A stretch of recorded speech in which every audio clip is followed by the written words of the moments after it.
Capítulo 18. El medio ambiente. Los felicito. Acaban de llegar al último de los capítulos del Crash Course dedicados a la acumulación de datos. Los 2 capítulos restantes estarán dedicados a resúmenes y conclusiones. Permítanme empezar diciendo que no voy a hablar del calentamiento global. En vez de eso, quiero concentrarme en inquietudes más mundanas, menos complicadas y, con toda seguridad, mucho más inmediatas. El objetivo principal del Crash Course consiste en mostrarles la discordancia existente entre un sistema monetario exponencial que impone un credo de crecimiento constante y el hecho incuestionable de que vivimos en un planeta esférico. En este capítulo, algunos de ustedes se van a quedar sorprendidos cuando sepan que nuestro planeta es muchísimo más pequeño de lo que creían. Esta curva explica por qué. Es una curva poblacional. Sepan que la población mundial sobrepasó en 1960 la cifra de 3.000 millones de seres humanos y que las proyecciones indican que habrá que añadir otros 3.000 millones en solo 42 años más. De modo que toda la historia de la humanidad necesitó llegar hasta 1960 para alcanzar los 3.000 millones de habitantes, pero ahora, en solo 40 años, habremos añadido 3.000 millones más. ¿Recuerdan el ejemplo que les di en el capítulo 4, el del estadio de béisbol Fenway Park, en el cual se necesitaban 44 minutos para llenar de agua el 3% de su volumen, pero solo 5 minutos más para llenar el 97% restante? Esa es la dinámica de este juego. Antes de que consideremos el hecho de que en solo 40 años habremos duplicado nuestra población, déjenme mostrarles el lío en que nos hemos metido quienes ya estamos en este mundo. Este año habrá 70 millones más de seres humanos que el año pasado sobre la superficie del planeta. Sí, 70 millones más. Para que puedan conceptualizar esto que les digo, sepan que esa cantidad multiplica por 3 el número de habitantes que viven en las 10 ciudades más populosas de Usamérica. El crecimiento de la población mundial es equivalente a la población conjunta de esas 10 ciudades multiplicada por 3 cada año durante los próximos 40 años. Así funciona el valor exponencial. Más gente significa más necesidad de recursos, más aluminio, más alimentos, más bienes de consumo transportados a más lugares y más coches.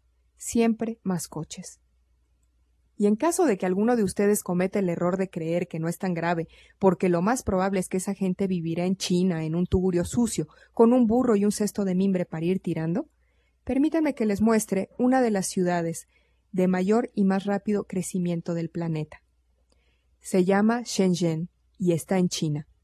En muchos aspectos es más nueva y más moderna que la mayoría de las ciudades occidentales. Esto es a lo que aspira todo el mundo. La gente es igual en todas partes. Todos queremos vivir en ciudades esplendorosas y a todos nos gusta comprar cosas bonitas en barrios elegantes.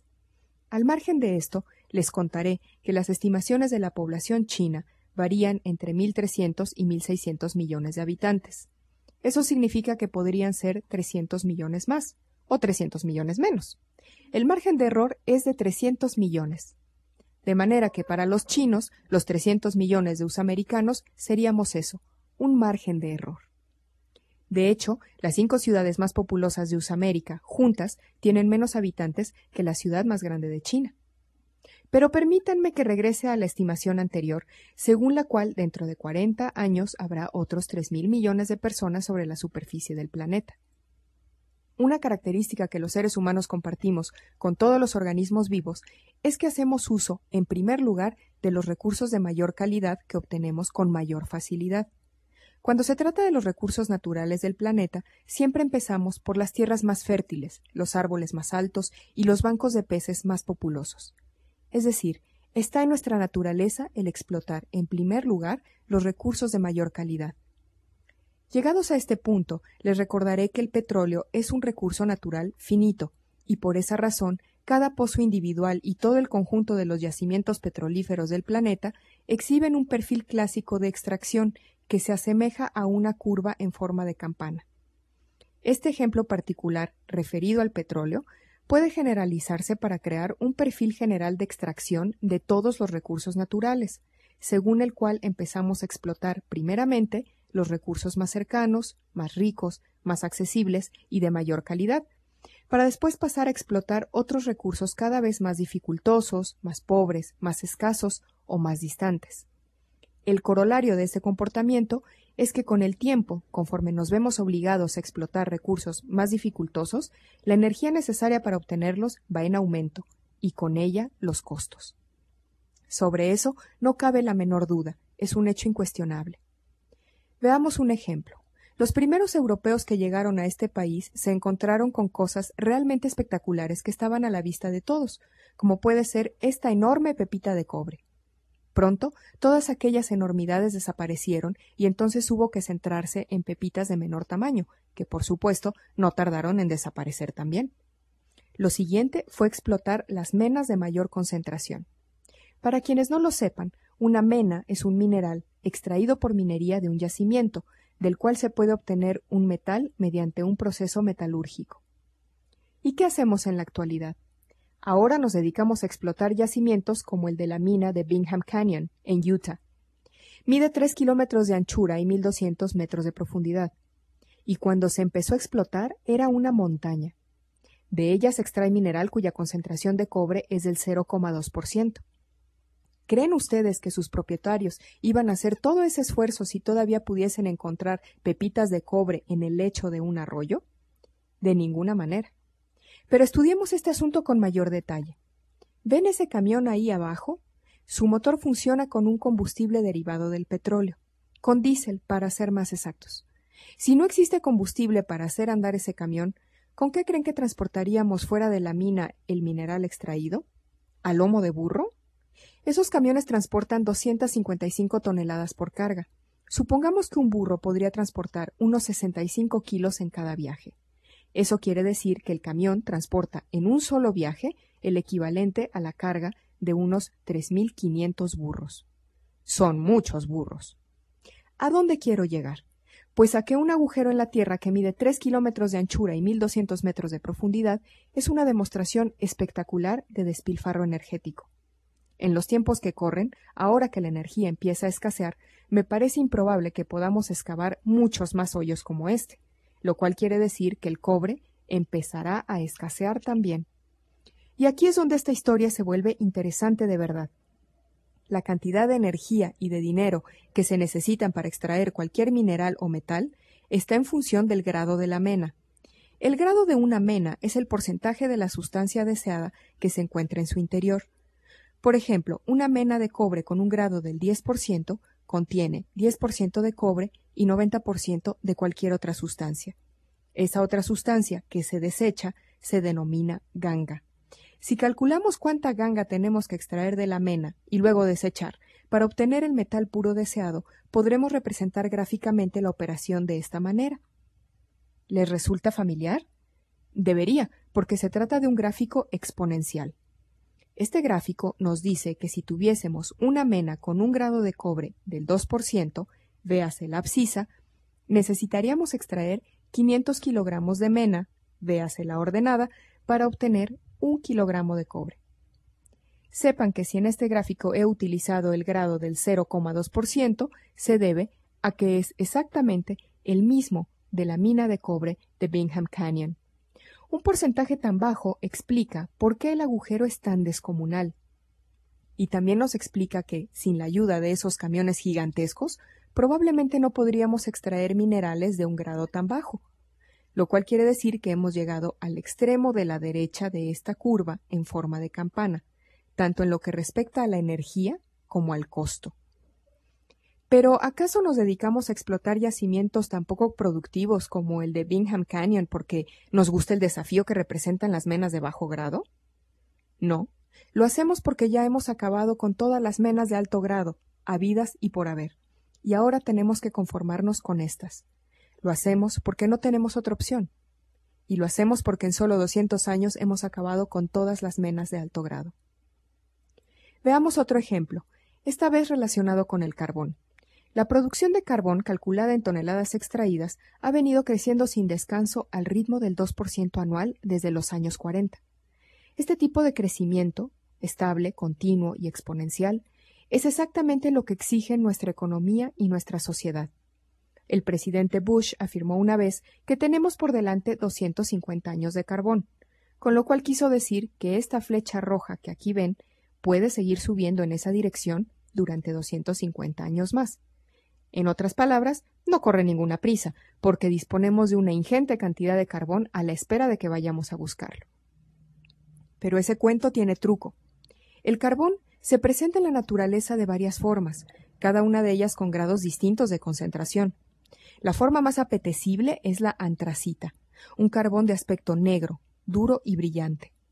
La antracita es el carbón que desprende más calor al arder. Tiene un bajo contenido de humedad y es muy apreciado en la industria del acero. Luego viene el carbón bituminoso, con algo menos de energía por kilo de peso. Después el subbituminoso. Y por último el denominado lignito, cuyo alto contenido de humedad y muy baja energía hacen que solo sirva para quemar. Después del lignito vienen, las piedras, que arden solo ligeramente menos que el lignito. Veamos entonces cuál es la historia minera de la antracita en Usamérica. ¿Han observado la tendencia de este gráfico? La razón por la que ya casi no se extrae antracita es que está prácticamente agotada. En cuestión de unos 100 años, hemos agotado la antracita que nos legó la naturaleza y que se había formado a lo largo de cientos de millones de años. De manera que una vez agotada la antracita, hemos pasado a explotar la forma de carbón que le seguía en calidad energética, es decir, el carbón bituminoso.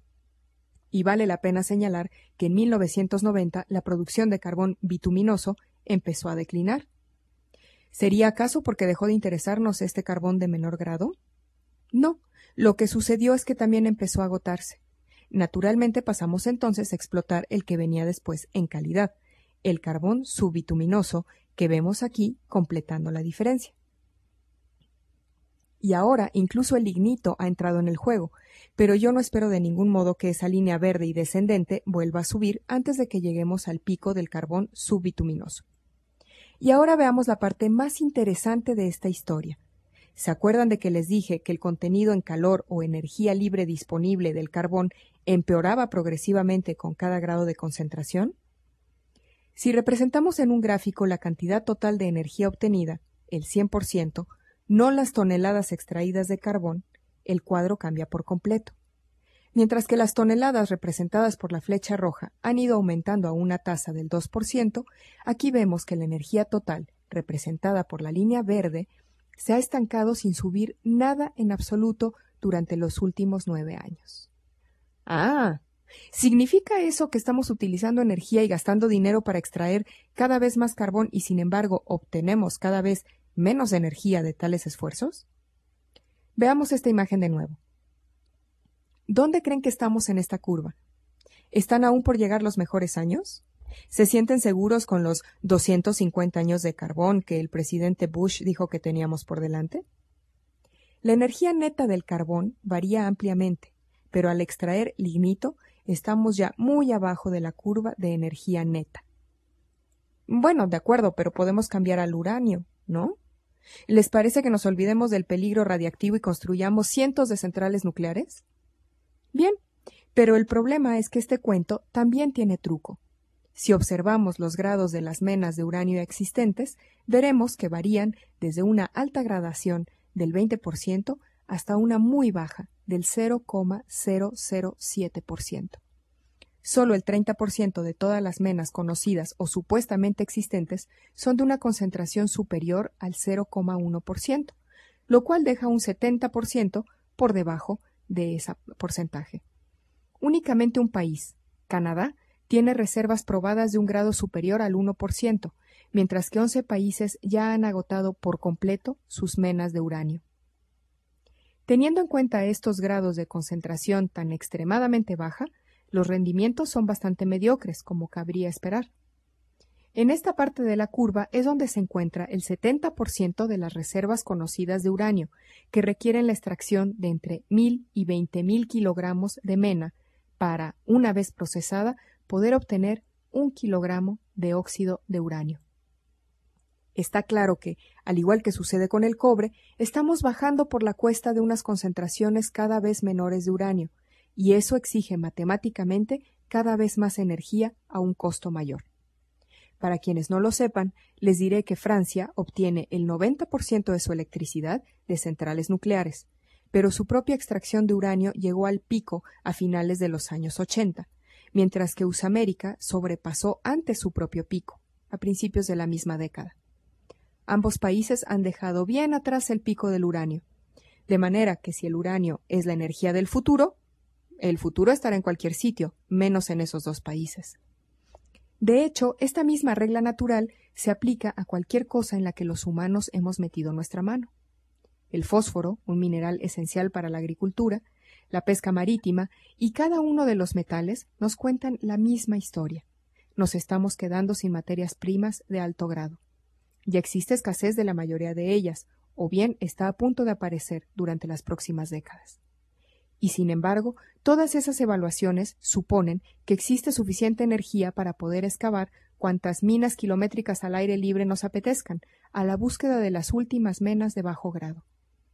Pero lo que de verdad nos cuenta esta historia es que nosotros, la especie humana, ya hemos agotado las menas más ricas del planeta, ya hemos arrasado todas las fuentes accesibles de energía, y ya hemos sobreexplotado las tierras más fértiles.